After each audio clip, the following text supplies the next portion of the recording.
آج ویو 360 میں صدر ڈونلڈ ٹرمپ کی وزیر اعظم عمران خان سے ملاقات، کیا واشنگٹن کا رویہ بدل رہا ہے؟ امریکہ میں مسلمانوں کے تاریخی ورثے کو منظر عام پر لانے والا عجائب گھر، اور مس یونیورس اپنی شہرت کی مدد سے کیا حاصل کرنا چاہتی ہیں؟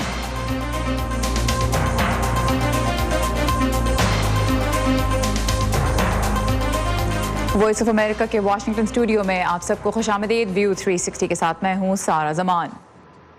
امریکی صدر ڈونلڈ ٹرمپ اور وزیر اعظم پاکستان عمران خان کے درمیان ورلڈ اکنامک فورم کے موقع پہ ملاقات ایک ایسے وقت ہوئی ہے جب امریکہ اور طالبان کے درمیان معاہدے کا امکان بڑھ رہا ہے، اور پاکستان کی کوشش ہے کہ اسے FATF کی گرے لسٹ سے نکلنے میں امریکہ بھی حمایت کرے۔ سوئٹزرلینڈ کے شہر ڈیووس میں جاری ورلڈ اکنامک فورم کے دوران ملاقات میں امریکہ اور پاکستان کی قیادت نے گرمجوشی کا اظہار کیا اور کئی ایسے امور کا ذکر بھی کیا جن پر اسلام آباد اور واشنگٹن مل کر کام کرنا چاہتے ہیں۔ یہ اقتدار میں آنے کے بعد دونوں رہنماؤں کی تیسری ملاقات تھی۔ Trade is going to be of very, very paramount importance and ہمارے درمیان تجارت بہت اہم ہے اور ہم پہلے سے زیادہ تجارت کر رہے ہیں۔ ہم سرحد کے معاملات پر مل کر بات کر رہے ہیں اور بھارت اور پاکستان کے درمیان کشمیر کے لحاظ سے جو ہو رہا ہے اس پر بھی بات کر رہے ہیں۔ اگر ہم مدد کر سکے تو ضرور کریں گے۔ Both of us are interested in peace there and ہم دونوں افغانستان میں امن چاہتے ہیں اور افغان حکومت اور طالبان کے درمیان بات چیت کے ساتھ ایک منظم ٹرانزیشن کے حق میں ہیں۔ and also of course India it is a big issue for us in Pakistan. ہمارے لیے بھارت بہت اہم موضوع ہے۔ ہمیں ہمیشہ امید رہتی ہے کہ امریکہ اس مسئلے کے حل میں اپنا کردار ادا کرے گا کیونکہ کوئی اور ملک یہ نہیں کر سکتا۔ اب یہ ملاقاتیں عملی طور پر کتنی نتیجہ خیز ہیں، اس بارے میں واشنگٹن کے قدامت پسند تحقیقی ادارے ہیریٹیج فاؤنڈیشن سے منسلک تجزیہ کار جیف سمتھ کہتے ہیں کہ ان کے نتیجے میں پاکستان کی جانب ٹرمپ انتظامیہ کے رویے میں کوئی بڑی تبدیلی نہیں آئی، لیکن وزیر اعظم پاکستان کو اپنے ملک کا موقف خود امریکی صدر کے سامنے رکھنے کا جو موقع ملتا ہے اس کی اہمیت سے انکار نہیں کیا جا سکتا۔ I think the optics of the leader meetings so far have been very good. میرے خیال میں دونوں رہنماؤں کی ملاقات دیکھنے کی حد تک بہت اچھی ہے، لیکن اس کی وجہ سے تعلقات میں کوئی بڑی تبدیلی نہیں آئی۔ جیسا کہ آپ کے ناظرین جانتے ہیں، ٹرمپ انتظامیہ نے اپنے دور حکومت کے آغاز میں ہی پاکستان کے لیے امریکی امداد کا بڑا حصہ روک دیا تھا اور یہ ابھی تک بحال نہیں ہوا۔ پاکستان پر FATF سمیت متعدد عالمی فورمز میں ابھی بھی دباؤ ہے جو ختم نہیں ہوا۔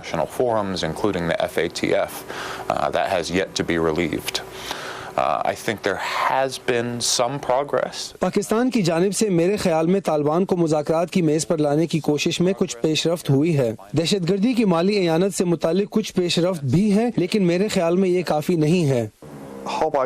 کیا آپ سمجھتے ہیں کہ امریکی حمایت پاکستان کو FATF کے معاملے میں ریلیف دلا سکتی ہے؟ To me, it's less of a political question. میرے نزدیک یہ سوال سیاسی کم ہے، یعنی یہ دیکھنا ضروری نہیں کہ کیا پاکستان امریکہ کا منظور نظر بن گیا ہے یا نہیں، بلکہ FATF کے معاملے میں امریکی حمایت حاصل کرنے کا آسان طریقہ یہ ہے کہ ادارے کی سفارشات پر عمل کیا جائے اور دہشت گرد گروہوں تک پہنچنے والی رقم کو روکا جائے۔ لہٰذا میرے نزدیک اس کا تعلق سیاسی رہنماؤں کی ملاقات اور تصویر بنوانے سے کم ہونا چاہیے اور ایسے نظام کی بنیادی جزیات کو تبدیل کرنے کے بارے میں زیادہ ہونا چاہیے جو دہشت گردی کی مدد کی اجازت دیتا ہے۔ FATF کے اجلاس میں بھارت کے کردار پر پاکستان جو اعتراضات اٹھاتا رہا ہے وہ کتنے جائز ہیں؟ The reality is it's a group that operates on a level of consensus. حقیقت یہ ہے کہ FATF ایک ایسا گروپ ہے جو اتفاق رائے کے ساتھ کام کرتا ہے۔ ہندوستان کے پاس یہ صلاحیت نہیں کہ وہ تنہا پاکستان کو بلیک لسٹ میں شامل کرنے کے فیصلے کو متاثر کر سکے۔ یقیناً بھارت اس معاملے میں ہونے والے اجلاسوں کے ماحول پر اثر ڈال سکتا ہے، لیکن اس کے پاس اتنی طاقت اور اختیار نہیں کہ وہ اکیلا فیصلہ کن ووٹ دے سکے۔ اور اسد اللہ خالد اس وقت ہمارے ساتھ اسٹوڈیو میں موجود ہیں۔ سو اسد، آپ ان سے بات کرتے جیف سمتھ سر، انہوں نے یہی کہا کہ پریکٹیکلی کیا کر کے دکھایا جا سکتا ہے وہ اس سے بہت زیادہ اہم ہے جو کہ آپٹکس ہیں جو نظر آ رہے ہیں دیکھنے میں۔ تو جب ہم FATF کی بات کرتے ہیں تو اب تک کیا گولز پاکستان کے لیے سیٹ کیے گئے تھے اور پاکستان پھر ان پہ کیا کر پایا ہے؟ پاکستان کے لیے کافی رف جو گولز تھے وہ پاکستان کے معاشی تجزیہ کار اور اوور آل جو ماہرین ہیں وہ کافی حد تک پریشان تھے جب یہ سٹارٹ ہوا. ابھی بھی خیر چیزیں پوری نہیں ہوئی. اب بھی جو بیجنگ میں اس وقت میٹنگ چل رہی ہے جس کو چائنا اور انڈیا کو چیئر کر رہے ہیں دونوں, اور جس طرح سے 21 اور 23 کے درمیان اس کو ریویو کیا جا رہا ہے, 27 پوائنٹس جو تھے وہ پاکستان کو دیے گئے تھے, ایکشن پوائنٹس جو دیے گئے تھے, جس میں سے 5 لاسٹ ریویو میٹنگ میں دیکھا گیا کہ براڈلی میٹ کر لیے گئے ہیں. لیکن اس کے باوجود 22 ایسے ہیں جن میں سے کچھ کو تو ابھی تک ٹچ بھی نہیں کیا گیا, جس میں جو پروونشل سبسٹینس ہے, پروونشل جو سٹانس ہے صوبوں کا کچھ معاملات میں کہ ریگولیشنز کس طرح سے مینیج کرنی ہے, کس طرح سے لے کے چلنا ہے, اس حوالے سے کافی حد تک کنسرنز تھے. اور ابھی بھی اگر ہم دیکھتے ہیں تو پاکستان کی طرف سے جو اوور آل ریکوائرمنٹس پوری کی گئی ہیں ان پہ کویسچن مارکس اپنی جگہ پہ موجود ہیں. ابھی جو ریویو میٹنگ ہو رہی ہے اس وقت بیجنگ میں, اس کے لیے جنوری 8 کو لگ بھگ پاکستان نے کوئی 500-400 پیجز کا ایک رپورٹ دوبارہ سے جمع کروائی ہے جو 150 پوائنٹس ریز کیے تھے, 150 کویسچنز رادر پاکستان سے پوچھے گئے تھے لاسٹ FATF کی میٹنگ میں. اور اب جو 4 مہینے کا ٹائم ہے, اب اگلے مہینے ہم دوبارہ دیکھیں گے کہ FATF کا اجلاس جو ہے اس میں فیصلہ کیا جائے گا کہ پاکستان کو گرے لسٹ میں رکھا جائے یا ایکسٹینشن دی جائے. براڈلی جب ہم بات کرتے ہیں کہ کیا ایکشن آئٹمس تھیں اور کن پہ عمل ہوا, تو سب سے بڑا تو یہی ہے کہ جو ٹیررزم کی جو فائنینسنگ ہے اس کے ہر طرح سے راستے روکے جائیں, چاہے بینکنگ کا نظام مضبوط بنا کے, چاہے آپ کے جو مختلف ادارے کام کر رہے ہیں ان کے ریکارڈز کو مزید اسٹرینتھن کر کے دیکھا جائے کہ وہ ریکارڈز رکھ رہے ہیں یا نہیں. اور اس بارے میں ہم نے دیکھا کہ تقریباً 500 کیسز بھی سامنے آئے. جی ہاں, آپ نے بالکل صحیح کہا, 500 کیسز وہ جو انہوں نے رپورٹ کیے ہیں پاکستان نے. اور اس کے علاوہ ود ان پاکستان اگر ہم بات کرتے ہیں تو وہ کہتے ہیں کہ رفلی ہم نے 1100 اریسٹ بھی کی ہیں اس معاملے میں. اور اوور آل 500 کیسز میں سے جو کنوکشن ریٹ ہے جس میں کورٹ میں جا کے جو ثابت بھی ہوئے ہیں وہ 55 کے پاس ایسے کیسز ہیں, اور اس کے بعد انڈر ٹرائل کیسز بھی کافی زیادہ ہیں. لیکن ابھی بھی اس پہ سیٹسفیکشن کتنی ہے مختلف ماہرین کو اکراس دا گلوب وہ کافی بڑا کویسچن مارک ہے. بیکاز اگر ہم اوور آل سچویشن دیکھتے ہیں تو اس سے پہلے بھی پاکستان نے اس طرح کے اقدامات کیے ہیں. کوئی بھی بڑی میٹنگ پاکستان کی ہوتی تھی, فار ایگزامپل امریکن حکام سے پاکستان کی کوئی میٹنگ آ رہی ہے, FATF سے ریلیٹڈ کوئی میٹنگ آ رہی ہے, تو کچھ اس سے پہلے اریسٹ کر لی جاتی تھی جو کہ بعد میں ان لوگوں کو چھوڑ دیا جاتا تھا. تو اب جو ریفارمز کا سلسلہ ہے جس میں مدرسہ کو اسکول میں کنورٹ کر دیا گیا ہے, اور اس کے علاوہ جو ڈسپینسریز تھیں ان کو ہیلتھ کیئر ڈپارٹمنٹ کو دے دیا گیا ہے, یہ جو چیزیں ہیں یہ شاید لانگ ٹرم میں چل سکیں گی. لیکن واشنگٹن اسکیپٹیکل اباؤٹ اٹ, کیونکہ واشنگٹن میں یہ تو نوٹ کیا جا رہا ہے کہ پاکستان کیا کر رہا ہے, لیکن سب سے بڑا کنسرن جس طرح آپ نے بھی کہا کہ وہ چینجز ریورسیبل تو نہیں ہیں, اور اگر وہ ریورس ہو جاتے ہیں تو اس وجہ سے واشنگٹن میں تشویش پائی جاتی ہے. اور اسی لیے ماہرین کا یہاں پہ یہی کہنا ہے کہ ٹرمپ انتظامیہ کا رویہ فی الحال اسی لیے نہیں بدل رہا کیونکہ وہ لانگ ٹرم تبدیلی دیکھنا چاہتے ہیں. مین کنسرن وہیں پہ جا کے آ رہا ہے کہ کتنا لانگ ٹرم چلا سکیں. Asadullah Khalid, thank you very much اس انٹرویو اور اس تفصیل کے لیے. ہماری ویب سائٹ urduvoa.com پہ آپ اسی موضوع پہ مزید معلومات بھی حاصل کر سکتے ہیں, اور FATF کی جو اس وقت میٹنگ جاری ہے اس کے بارے میں بھی ہم اپڈیٹ آپ کو دیتے رہیں گے. اس کے علاوہ facebook.com/VOA اردو کا پیج بھی آپ کے لیے ہر وقت ہم اپڈیٹ کرتے رہتے ہیں. ٹویٹر پر بھی آپ ہمیں فالو کر سکتے ہیں, ہمارا ہینڈل ہے @urduvoa.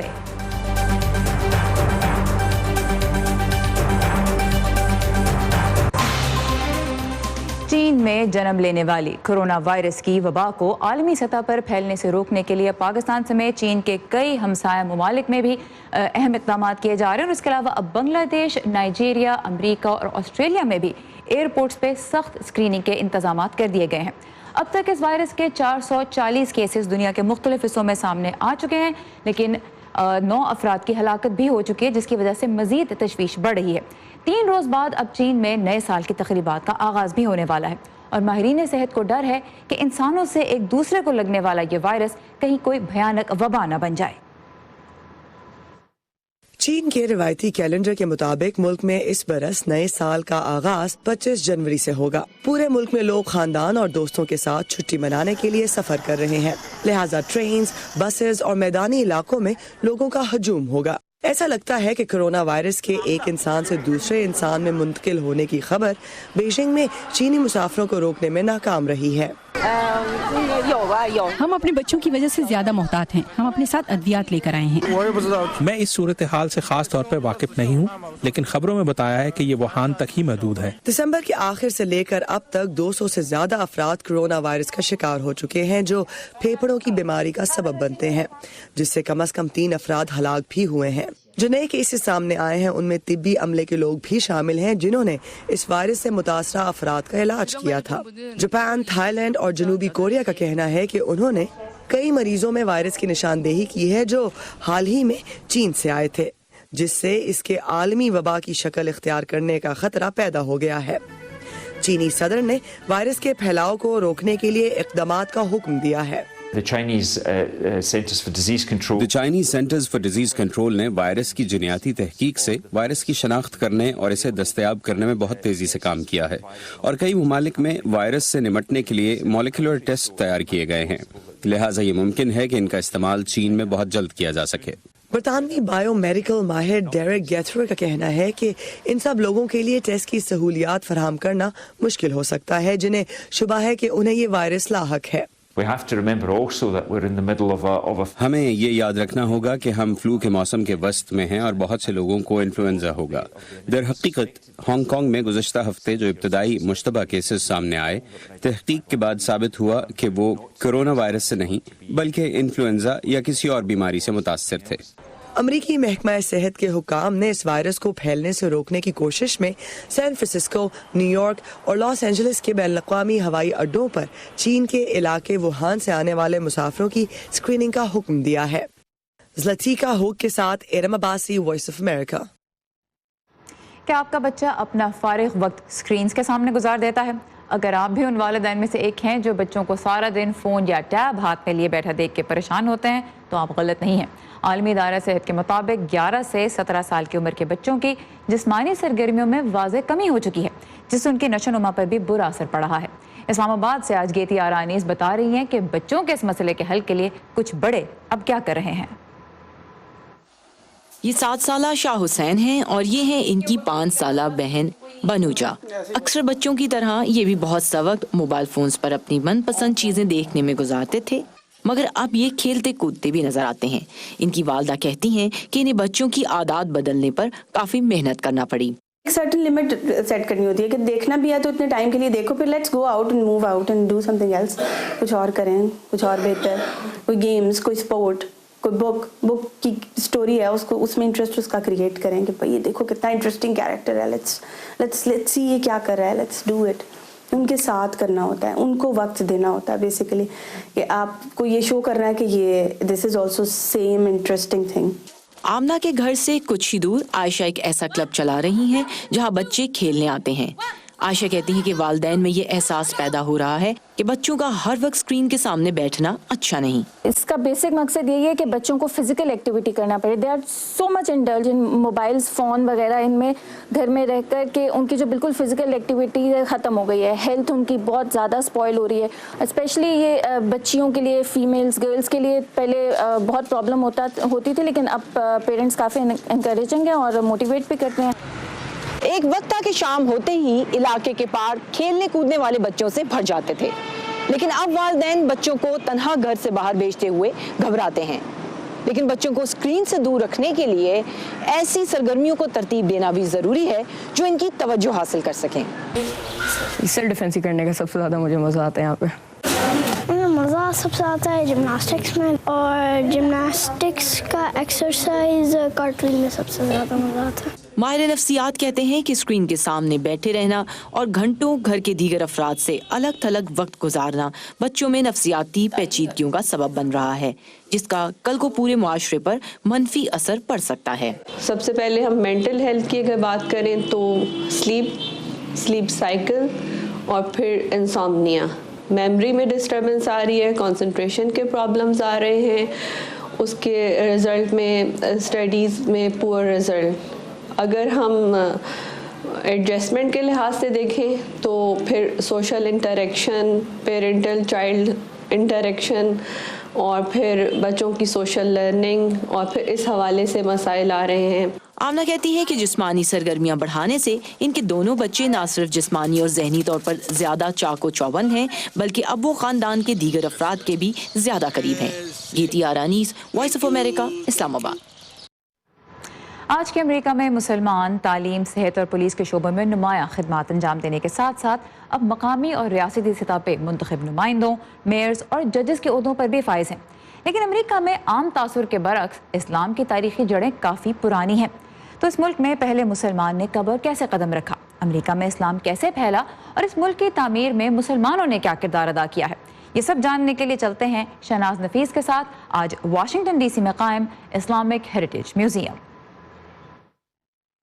یہ ہیں اسلامک ہیریٹیج میوزیم کے بانی امیر محمد، جنہیں امریکہ میں مسلمانوں کی تاریخ پر تحقیق کرنے کا خیال 1990 کی دہائی میں اس وقت آیا جب مختلف مسلم تنظیموں کے ساتھ کام کرنے کے دوران انہیں محسوس ہوا کہ مسلمان تارکین وطن خود کو امریکی معاشرے کا حصہ نہیں سمجھتے۔ امیر محمد کے مطابق مسلمانوں میں یہ احساس ان کے اس خیال کے سبب عام ہے کہ اسلام کی امریکہ میں تاریخی جڑیں گہری نہیں۔ اس کے لیے انہوں نے 10 برس تک امریکہ بھر کا سفر کیا اور معلومات اکٹھی کی۔ 1320 اس خطے میں پہلا مسلمان 1312 میں آیا تھا جس کا نام ابو بکر تھا۔ کرسٹوفر کولمبس کے لاگ جرنلز میں مسجد کا ذکر ہے جو اس کا ثبوت ہے کہ امریکہ دریافت ہونے سے پہلے ہی مسلمان یہاں آباد تھے۔ تاہم 1480 میں اسپینش انکوزیشن یا پھر بابی کوس جنگ کے دوران بڑی تعداد میں مسلمان امریکہ اگر آباد ہوئے، ان میں استوانی کو بھی شامل تھا۔ میکسیکو اور ایریزونا کی دریافت کا صحرا انہی کے سر جاتا ہے، اور آخری لہر افریقی غلاموں کی تھی جس میں بڑی تعداد میں مسلمان غلام بنا کر امریکہ لائے گئے۔ امیر محمد کی تحقیق کے مطابق بری صغیر پاک و ہند سے امریکہ آنے والے 2 پہلے مسلمان عبد الرحمن اور محمد سرور 1886 میں آئے تھے۔ امیر محمد نے قدیم مردم شماریوں میں مسلمانوں کے نام بھی تلاش کرنے کی کوشش کی۔ اس میوزیم میں قرآن کے بہت سے قدیم نسخوں کے علاوہ وہ قرآنی نسخہ بھی موجود ہے جو 1853 میں امریکی خانہ جنگی کے دوران اس وقت محفوظ کیا گیا تھا جب اپنی فتح کے بعد یونین فوجیں لائبریریز کو جلا رہی تھی۔ امیر محمد کہتے ہیں کہ امریکہ کی ترقی اور دفاع میں مسلمانوں کے کردار کی داستانیں 14ویں صدی سے 21ویں صدی تک پھیلی ہوئی ہیں۔ امیر محمد کی تحقیق کے مطابق امریکہ نے ایک ریاست کے طور پر پہلے سفارتی تعلقات ایک مسلم ملک مراکش سے قائم کیے تھے۔ 1787 میں مراکش کے سلطان کا جارج واشنگٹن کے نام پہلا خط یہاں موجود ہے۔ یہاں آنے والے سیاحوں میں جاپان، سویڈن، چین، لبنان، مراکو، الجیریا اور کئی دوسرے ممالک کے لوگ شامل ہیں۔ I believe that facial expressions will be good. The reactions like, wow, I don't know. Why isn't it told? یہ سب دیکھ کر وہ کہتے ہیں کہ واہ، یہ سب ہمیں معلوم نہیں تھا، یہ سب ہمیں کیوں نہیں بتایا گیا۔ I felt a sense of peace. مجھے یہ سب دیکھ کر سکون سا محسوس ہوتا ہے۔ میں امریکہ میں مسلمانوں کے بارے میں یہ سب نہیں جانتی تھی۔ امیر محمد کہتے ہیں کہ اس وقت مسلمان جس دور سے گزر رہے ہیں اس وجہ سے امریکہ میں لوگوں کو مسلمانوں کی تاریخ کے بارے میں بتانا بہت ضروری ہے، جس کا ایک ذریعہ یہ عجائب گھر ہے۔ شہناز نفیس، وائس آف امریکہ، واشنگٹن۔ اور اب کیوں نہ ہو جائے کچھ مزیدار سول فوڈ۔ سول فوڈ نام ہے امریکہ میں افریقی غلاموں کے محنت طلب طرز زندگی سے جنم لینے والے مخصوص کھانوں کا، جو مسالوں اور چکنائی سے بھرپور ہوتے ہیں اور اسی لیے بہت مزیدار بھی۔ یہ کھانے تب وجود میں آئے جب افریقی غلام امریکہ کے کھیتوں میں سخت محنت کرتے تھے اور انہیں ایسی خوراک کی ضرورت ہوتی تھی جو جسم کو توانائی دے اور روح کو سکون۔ واشنگٹن ڈی سی کے کئی ریسٹورانٹس میں آج بھی سول فوڈ بہت مقبول ہے۔ مزید جانتے ہیں اس رپورٹ میں۔ واشنگٹن ڈی سی کی یو اسٹریٹ کا یہ ایک مصروف ریسٹورانٹ ہے جہاں ہفتے میں کسی بھی روز لوگ فرائیڈ چکن، میکرونی اور پنیر یا تلے ہوئے آلو اور شکرقندی وغیرہ کھانے آتے ہیں۔ یہ خوراک عام طور پر سول فوڈ یا روح کی غذا کے نام سے جانی جاتی ہے۔ سول فوڈ کا یہ نام دراصل 60 اور 70 کی دہائی میں سامنے آیا جب ملک میں سیاہ فام تحریک چلی تھی۔ میرا مطلب ہے اس وقت کھانوں میں اپنا روایتی طریقہ اپنانا فخر کی بات تھی۔ لوگ دل سے اسے تیار کرتے تھے اور اس سے پیٹ بھی بھرتا تھا۔ اس قسم کی خوراک کی روایت 18ویں صدی یا شاید اس سے بھی پہلے موجود تھی۔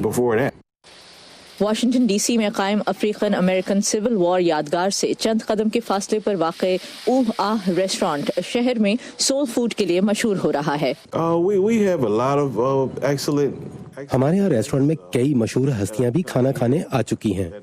جے زی، لیبرون جیمز اور جے کول، وہ تو اکثر ہی یہاں آتے ہیں۔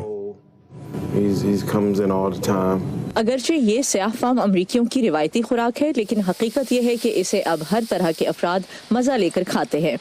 اچھا، تو آپ نے فرائیڈ چکن آرڈر کیا ہے، ساتھ میں کچھ سلاد اور میکرونی چیز بھی آپ کو چاہیے. کیا آپ یہی خوراک کھاتے ہوئے بڑے ہوئے ہیں؟ ہاں، میرا تعلق ٹیکساس سے ہے. ہم نے بہت سول فوڈ کھایا ہے، فرائیڈ چکن، گرین بینز، سلاد، مکئی کی روٹی، گندم کے بسکٹ وغیرہ، لیکن فرائیڈ چکن سب سے زبردست ہے. ایوارڈ یافتہ شیف او جی ایبٹ نے چھوٹی عمر سے ہی کھانا بنانا شروع کر دیا تھا اور کام کے دوران ہی سب کچھ سیکھا. لیکن وہ کہتے ہیں کہ اپنی دادی نانی کی ترکیبوں سے بنائی گئی خوراک کو لوگوں کو کھلا کر سب سے زیادہ خوشی ملتی ہے.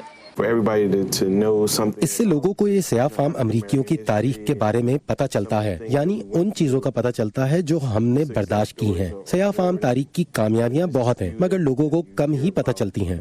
انہیں امید ہے کہ ان کی کہانی کے ساتھ ساتھ کھانوں کی ثقافتی اور تاریخی اہمیت رکھنے والی تراکیب ایسے لوگوں کو متاثر کرتی رہیں گی جو ان کے ریسٹورانٹ میں کھانا کھانے آتے ہیں.